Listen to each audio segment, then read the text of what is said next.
भारतीय संस्कृति में सत्संग का बड़ा महत्व है। अनेक साधक महर्षि रमण के साथ भी सत्संग किया करते थे। वे अपनी जिंदगी से जुड़े अनेक प्रश्नों के समाधान महर्षि रमण से पाना चाहते थे। कुछ साधकों ने अनेक प्रश्न महर्षि रमण से पूछे।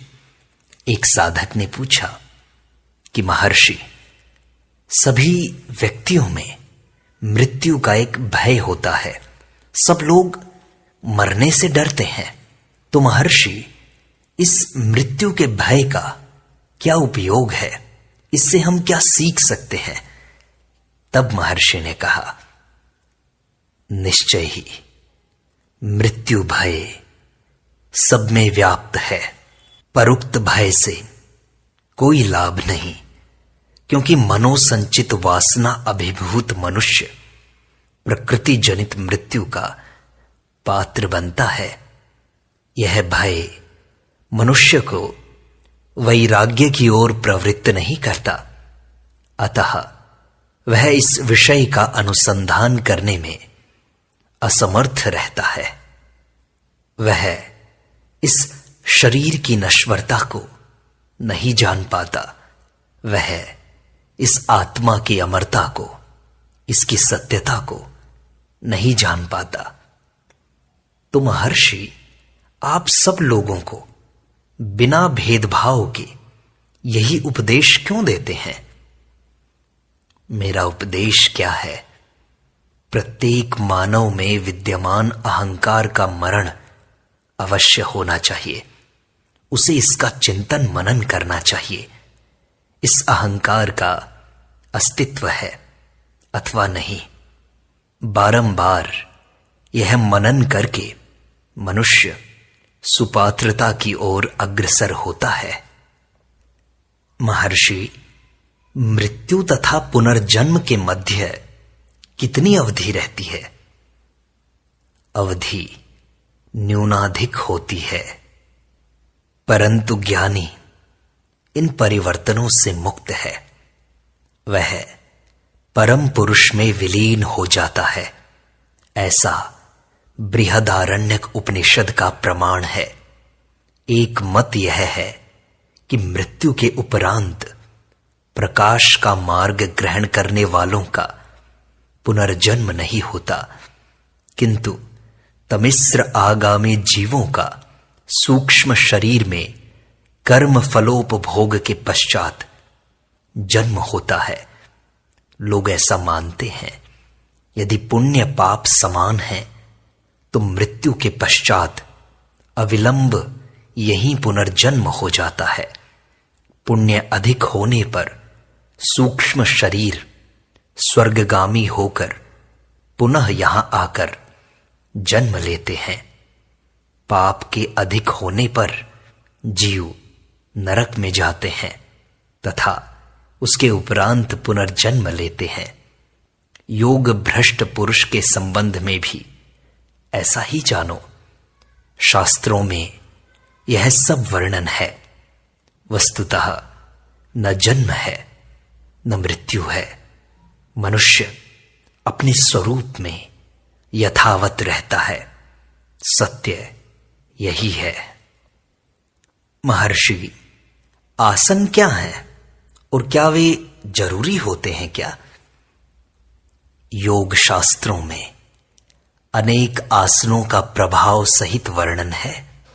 बिछाने के आसन व्याघ्र चर्म कुश आदि हैं। यौगिक आसन पद्मासन सुखासन आदि हैं।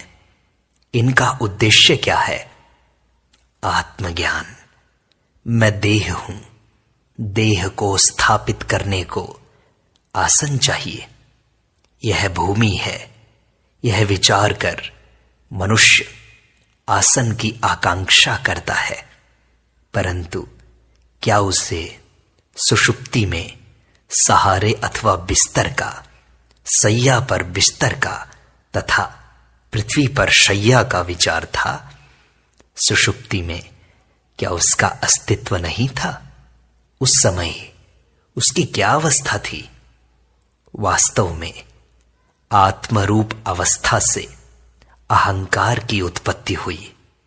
स्वयं को देह मान लिया, जगत को सत्य मान लिया, दृश्य वस्तुओं को पृथक पृथक स्वीकार कर लिया तथा अहम की भ्रांति में फंसकर उच्छृंखल विचारावली के कारण आसनों को खोजना प्रारंभ कर दिया।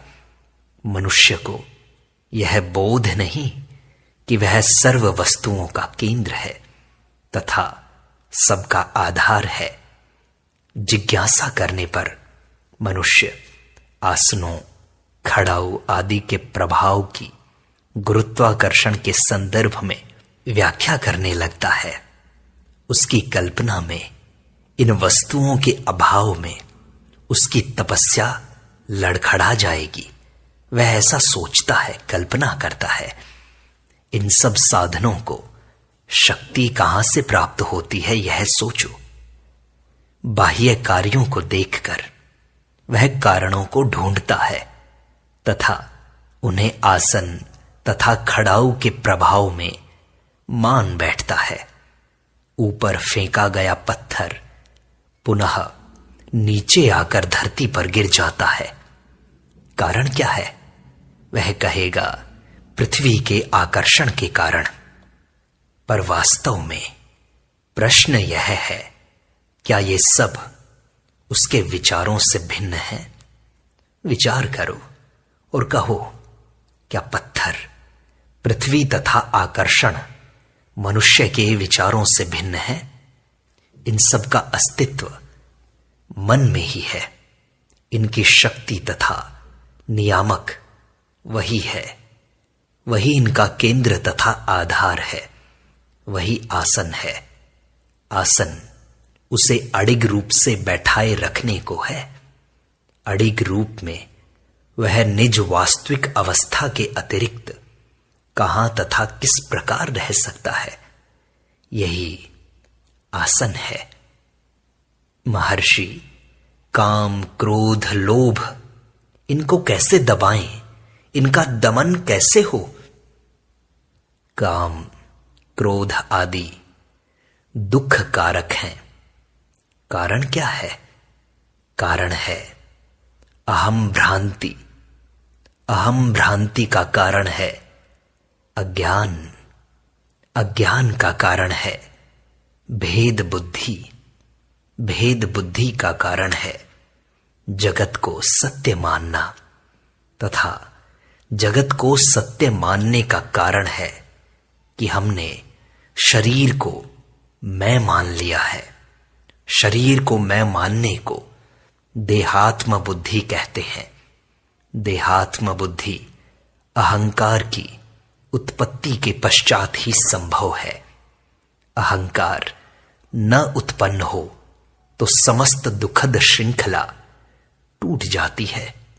अतः अहंकार के उदय को रोको। यह निज स्वरूप में अवस्थित रहने से संभव है। फिर काम, क्रोध आदि विजित हो जाते हैं।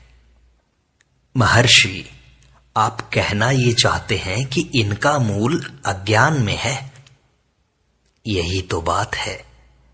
अज्ञान से अविवेक तथा अविवेक से मूढ़ता इत्यादि उत्पन्न होती है। अज्ञान है क्या? क्या शुद्ध ब्रह्म का जो स्वयं आत्मा अथवा शुद्ध ज्ञान है, अज्ञान संभव है? प्रश्नकर्ता निजात्मा को जान ले अर्थात ज्ञानी बन जाए, फिर यह प्रश्न नहीं उठेगा। अज्ञान के कारण ही वह यह प्रश्न करता है। यह अज्ञान प्रश्नकर्ता का है, आत्मा का नहीं। सूर्य के दृष्टिगोचर होने पर तमस नहीं रह सकता है। एक पेटी, एक मंजूषा द्रव्य से भरी है। मनुष्य कहता है कि यह द्रव्य मेरा है, पर पेटी ऐसा नहीं कहती। स्वामित्व की मूढ़ता के कारण ही यह दावा किया जाता है। आत्मा से पृथक कुछ भी तो नहीं है। अज्ञान भी नहीं, कारण अज्ञान भी आत्मा की ही शक्ति है, जो आत्मा को प्रभावित किए बिना विद्यमान है। तथापि अज्ञान अहम उद्भ्रांति है, अर्थात वह जीव को प्रभावित करता है। अस्तु, अज्ञान जीव का हुआ। आप कहो कि प्रमाण क्या है? तो मनुष्य कहता है कि मैं स्वयं को नहीं जानता। तब क्या आत्माएं दो हैं, ऐसा कोई स्वीकार करता है? एक दृष्टा तथा दूसरी दृश्य। यह स्वीकार करना संभव नहीं है। तब क्या अज्ञान उसका लक्ष्य है? नहीं, अहंकार की उत्पत्ति ही अज्ञान है और कुछ भी तो नहीं। महर्षि, क्या ज्ञानी और योगी भिन्न है? इन दोनों में, ज्ञानी और योगी, इनमें क्या भेद है? श्रीमद् भगवद गीता के अनुसार ज्ञानी सच्चा योगी तथा सच्चा भक्त भी है। योग साधना मात्र है तथा ज्ञान सिद्धि है। तो महर्षि, फिर क्या योग आवश्यक है? योग साधना है। ज्ञान की उपलब्धि के पश्चात योग की आवश्यकता नहीं है। सर्व साधनाओं को योग की ही संज्ञा दी गई है, जैसे कर्म योग, भक्ति योग, ज्ञान योग, अष्टांग योग। योग क्या वस्तु है? योग का अर्थ है जुड़ना। जब वियोग हो तभी तो योग संभव है। व्यक्ति वर्तमान में वियोग की भ्रांति से ग्रस्त है। इस भ्रांति का निवारण अपेक्षित है। इस भ्रांति निवृत्ति के मार्ग को ही योग कहा है। तो महर्षि, कौन सा मार्ग श्रेष्ठ है? यह तो व्यक्ति के स्वभाव पर निर्भर करता है। प्रत्येक व्यक्ति पूर्व जन्म के संस्कारों सहित उत्पन्न होता है। एक व्यक्ति के लिए एक मार्ग सरल सिद्ध होगा, अन्य व्यक्ति के लिए दूसरा। इस संबंध में कुछ भी अंतिम रूप से सुनिश्चित नहीं है। तो महर्षि, ध्यान कैसे किया जाए? ध्यान क्या है? सामान्यतया इसे एक विचार पर एकाग्र होना माना जाता है। उस समय अन्य विचारों का बहिष्कार किया जाता है।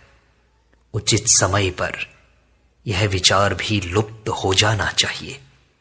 विचारों से शून्य चेतना ही हमारा लक्ष्य है। महर्षि, अहंकार से मुक्ति कैसे संभव हो? अहंकार से मुक्त होने के लिए अहंकार पर धारणा करनी होती है। इस पर धारणा करने से शेष सब सरल हो जाएगा। तो महर्षि, धारणा कैसे हो? क्या आपका आशय यह है कि एक अहंकार दूसरे से निवृत्ति हेतु उस पर धारणा करता है? क्या अहंकार दो हैं? ऐसा सोचो तो अहंकार एक ही है, उसी को ढूंढना है बस। महर्षि, मैं ईश्वर की आराधना कैसे करूं? ईश्वर आराधना हेतु आप अवश्य होने चाहिए, मैं अवश्य होना चाहिए। मैं निश्चय ही अति समीप तथा घनिष्ठ है, जबकि ईश्वर के संबंध में भी ऐसी धारणा नहीं है। जो अति समीप है उसे खोज लो, तदुपरांत अन्य सत्ता का अनुसंधान करो तथा आवश्यक हो तो प्रार्थना भी कर लो। महर्षि, शांति कैसे मिलेगी? शांत होना बड़ा कठिन लगता है। हमें क्या इसके लिए योगाभ्यास करना चाहिए? क्या अन्य कोई साधन है? जो कठिन नहीं है वह कठिन प्रतीत हो रहा है। एक व्यक्ति का भ्रमण करने का स्वभाव हो गया, उससे शांतिपूर्वक घर पर रहने को कहा जाए तो उसको असुविधा होती है। कारण क्योंकि वह भ्रमण करते रहना चाहता है। तो महर्षि, क्या कोई विशिष्ट उपासना है जो अन्यों की अपेक्षा अधिक सरल हो, सहज हो? सर्व उपासनाएं एक सी फलवती है, तथापि प्रत्येक व्यक्ति सहज ही वह उपासना स्वीकार कर लेता है जो उसकी पूर्व वासनाओं के अनुकूल होती है। महर्षि, बहुत से लोग माला जपते हैं, नाम जप करते हैं। नाम जप से क्या होता है? नाम जप आत्म साक्षात्कार को कैसे प्राप्त करवाता है? आदि नाम साधक के प्रयास के बिना ही सहज रूप से अपने आप जपा जा रहा है। उक्त नाम है अहम, मैं। किंतु जब यह व्यक्त होता है तो अहंकार के रूप में होता है। वाचिक जप जब मानसिक बन जाता है तथा अंततो गत्वा नित्य स्पंदन में बदल जाता है, तब जाकर शांति प्राप्त होती है। महर्षि, परंतु यह तो मानसिक जप हुआ या शारीरिक हुआ, पता नहीं लगा। मन अथवा वाणी आत्मा बिना कार्य करने में सक्षम नहीं है। महान मराठी संत तुकाराम दिन के समय समाधि में रहा करते थे तथा रात्रि में जनसमूह के साथ कीर्तन एवं नृत्य किया करते थे। वे निरंतर श्री राम नाम का उच्चारण करते थे। एक समय वे शौच क्रिया करते हुए राम राम का उच्चारण कर रहे थे। एक पुरातन पंथी पुजारी को पवित्र नाम के अशुचि उच्चारण से बड़ा क्षोभ हुआ तथा उसने तुकाराम की लांछना करके उन्हें शौच आदि के समय मौन रहने का आदेश दिया। तुकाराम ने कहा, जो आज्ञा, कह मौन साध लिया। तुरंत ही तुकाराम के रोम रोम से राम नाम की ध्वनि उत्पन्न होने लगी तथा पुजारी इस उच्च नाद से भयभीत हो गया। तब उसने तुकाराम से विनती की कि नियम आदि सामान्य जनों के लिए होते हैं, आप जैसे संतों के लिए नहीं। महर्षि, कहा जाता है कि श्री राम कृष्ण को अपनी इष्ट देवी काली की मूर्ति में जीवन स्पंदन प्रतीत होता था। क्या यह सत्य है? जीवन की प्रतीति श्री राम कृष्ण को ही होती थी, अन्य व्यक्तियों को नहीं। जीवनी शक्ति उन्हीं में से निस्सृत थी, उन्हीं से निकलती थी। यह उनकी स्वयं की जीवनी शक्ति थी जो बाह्य रूप से व्यक्त होती थी तथा उन्हें अंतर में आकर्षित करती थी। मूर्ति में जीवन होता तो सभी को प्रतीत होता। वस्तुतः प्रत्येक वस्तु जीवनमय है, यह तथ्य है। श्री राम कृष्ण के जैसे अनुभव अन्य भक्तों ने भी तो किए हैं। महर्षि, आप कहते हैं कि हर जगह जीवन है, फिर पत्थरों में जीवन कैसे संभव है? वे तो जड़ हैं, अचेतन हैं। संपूर्ण ब्रह्मांड जीवनमय है, तुम पत्थरों को अचेतन बताते हो। यह तुम्हारी ही स्वचेतना है जो अचेतन का निरूपण कर रही है। अंधेरे कक्ष में कोई वस्तु खोजनी हो तो दीपक से ढूंढी जाती है। प्रकाश से वस्तु की उपस्थिति अथवा अभाव का ज्ञान हो जाता है।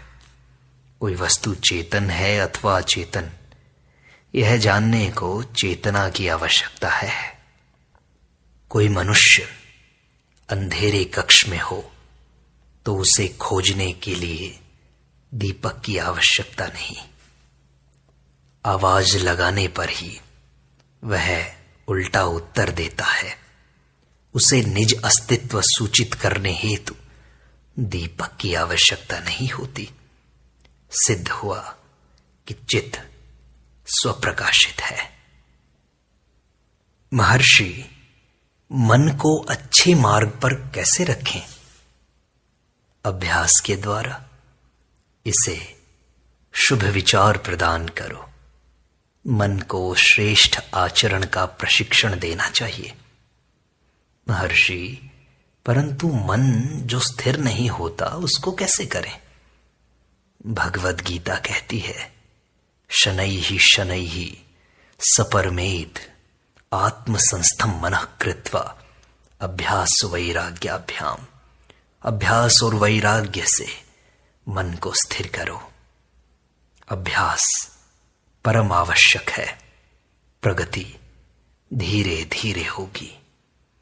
महर्षि, आत्मसंस्थम मनः कृत्वा, इसमें किस आत्मा को बताया गया है?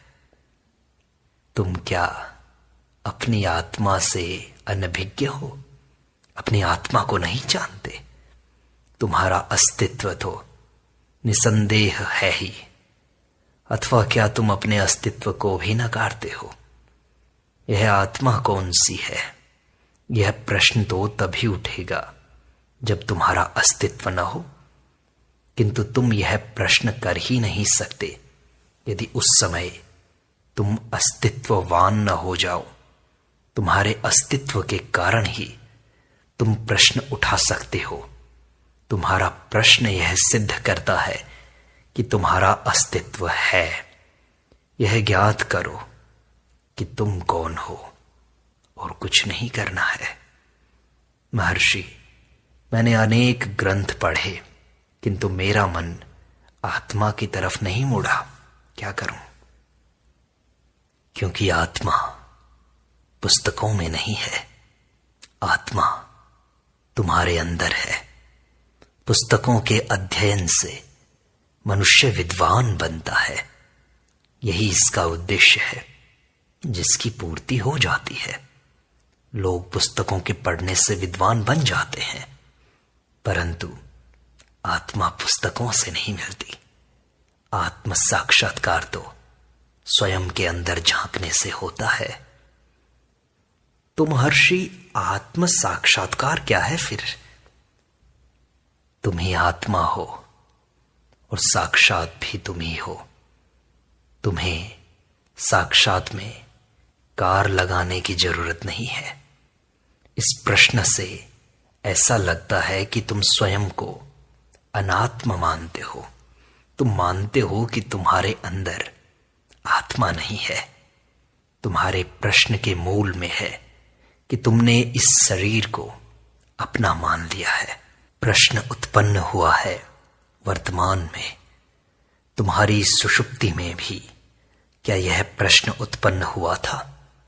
उस समय क्या तुम्हारा अस्तित्व नहीं था? निसंदेह सुषुप्ति में भी तुम्हारी सत्ता थी।